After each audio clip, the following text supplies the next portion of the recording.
This is not a financial advice. Please, consult a licensed specialist before taking actions. Warren Buffett lives in the same house he bought in 1958 for $31,500. Bill Gates drives a Ford. Mark Zuckerberg wears the same gray t-shirt every day. And here's what nobody tells you about why they do this. It's not about being cheap. It's not about humility. It's about something most people get completely backwards about money, and it's costing them everything. Because while you're trying to look wealthy, actual wealthy people are doing the exact opposite. They've figured out one critical thing that separates people who build generational wealth from people who stay broke forever, no matter how much they earn. And once you understand what it is, you'll see it everywhere.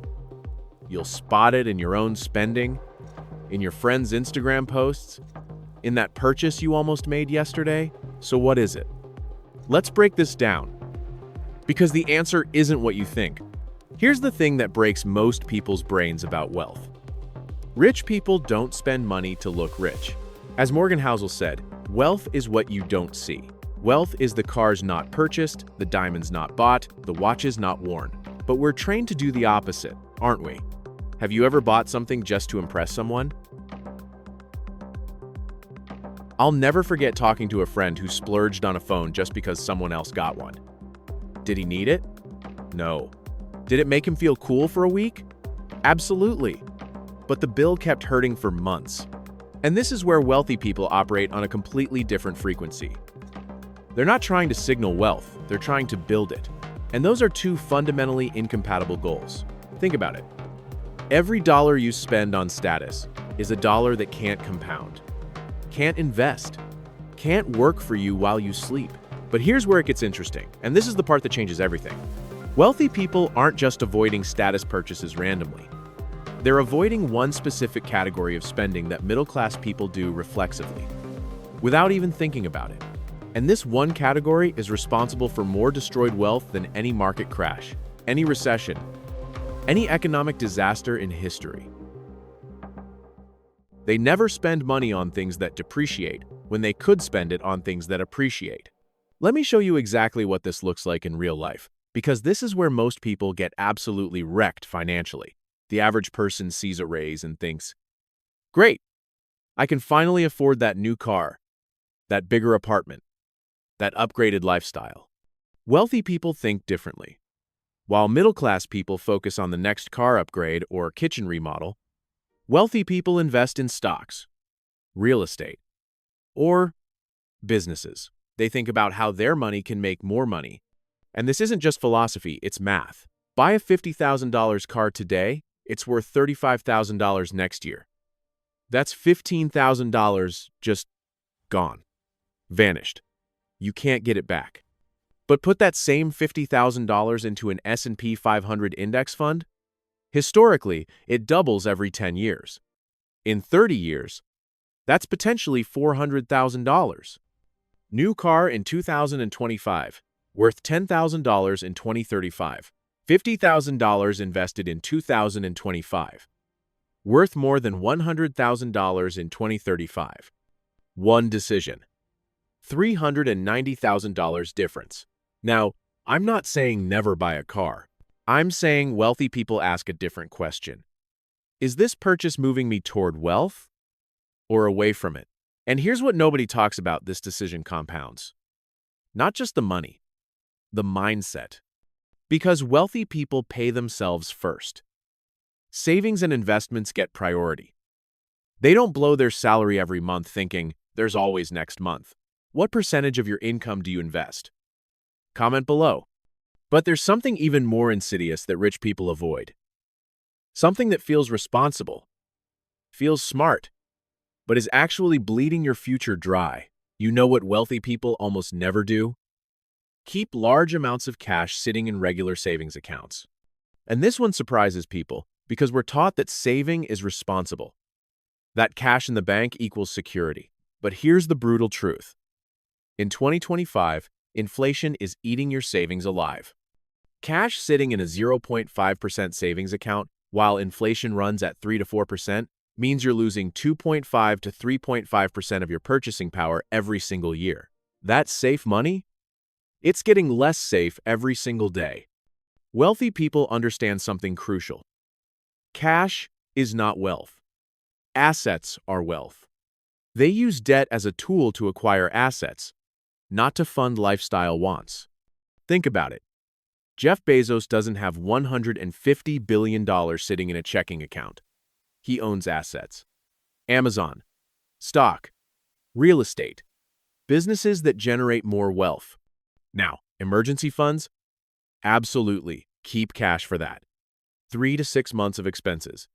But anything beyond that sitting idle is a choice to get poorer slowly. And this connects to something even more fundamental that wealthy people refuse to do with their money. Something that feels like common sense, but is actually wealth kryptonite. Rich people never make financial decisions based on emotion. They separate feelings from money. They use budgets and logic, not impulses, to make spending decisions. The middle class sees a bad day at work and orders takeout, buys something online, books a spontaneous trip. Emotion-driven spending is one of the biggest silent wealth killers. Wealthy people still enjoy life, but they plan indulgences. They don't react to emotional states with their wallet. And here's where this gets really interesting. There's one more thing wealthy people refuse to do that absolutely destroys most people's financial future. They never avoid financial education. And I know what you're thinking. Of course rich people know about money. They're already rich. But that's backwards. Wealthy people stay curious about money they read, ask questions, and hire advisors. Many lower-income households assume it's too complex, or not for people like me, the newly wealthy who lose everything. They almost always make the same mistake, attempting to handle wealth management alone or relying on general financial advice instead of getting professional guidance for complex situations. Think about it. Some wealthy people have multiple CPAs working on their taxes. When you think about gross income, if they can optimize it to a better number with successful tax planning strategies, that affects them positively. They're not doing their own taxes to save $500. They're paying professionals $5,000 to save them $50,000. That's not an expense, that's a 10x return on investment. They understand that asking for help isn't weakness, it's leverage. Why struggle through trial and error when someone else already has the roadmap? And here's what this really means.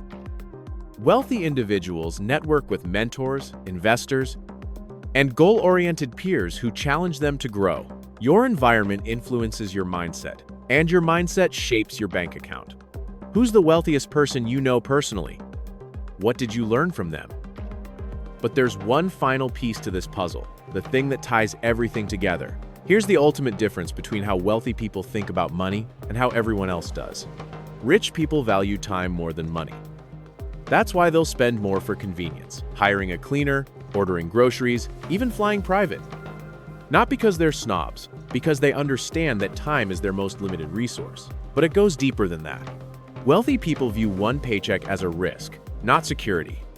They build multiple income sources, dividends, real estate, side businesses, or royalties to protect against downturns. They're not thinking about next month's rent.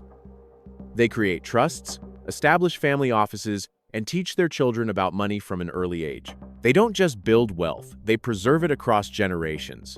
One wealthy grandfather held monthly family meetings to discuss legacy planning, saying, "We don't inherit money. We inherit stewardship." This is the mindset shift that changes everything. Poor people think, "How do I survive this month?" Middle class thinks, "How do I afford this thing I want?" Wealthy people think, "How does this decision affect my great-grandchildren?" So after everything we've covered, what should you actually do? Because here's the truth. Most of you watching aren't managing $30 million. You're trying to figure out what to do with your next paycheck, your next bonus, your first real savings. First, stop spending money to look wealthy. Buy assets, not status symbols. Think about how your money can make more money. Second, separate emotion from financial decisions. Plan your indulgences. Don't react to bad days with your wallet. Third, invest in financial education before you invest in anything else. The rich invest in knowledge first because it compounds faster than cash. Read books, take courses. If you can afford it, hire professionals. Fourth, build multiple income streams. Don't rely on one paycheck. Create passive income through investments, side businesses, or skills that pay. And finally, think long-term. Every financial decision you make today either moves you toward generational wealth or away from it. There's no neutral. The wealthy aren't doing anything magical. They're the biggest copycats in the world. All they did was observe the wealthy, then copy their habits. The question isn't what rich people know that you don't. The question is, will you actually change your behavior starting today? If this video changed how you think about money, hit that subscribe button. I'm breaking down wealth-building strategies every other week, translating what the ultra-wealthy do into action steps for regular people. Drop a comment telling me, what's one spending habit you're changing after watching this? I read every single comment and respond to as many as I can. And if you want to go deeper, I've put together a free resource guide in the description with recommended index funds for different goals, tax optimization checklist, links to every study mentioned in this video. This is not a financial advice. Please consult a licensed specialist before taking actions. Thanks for watching. Now go build wealth the smart way.